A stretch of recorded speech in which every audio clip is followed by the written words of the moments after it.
तर पराभवाची भीती असणारे प्रभाग रचनेवर आक्षेप घेत आहेत मंत्री आशिष शेलार यांच्याकडून ठाकरे गटावर टीका करण्यात आली आहे। प्रभाग रचनेत काही प्रमाणात बदल झालेले आहेत आणि यावर ठाकरे गटाकडून आक्षेप घेतला गेला। यावर मंत्री आशिष शेलार यांनी ठाकरे गटावर टीका केली आहे।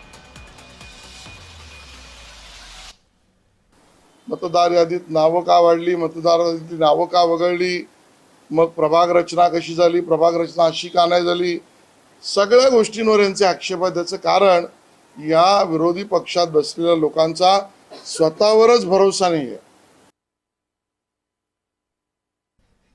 तर मंत्री आशिष शेलार यांनी ही टीका केलेली आहे, ठाकरे गटावर टीका केली आहे।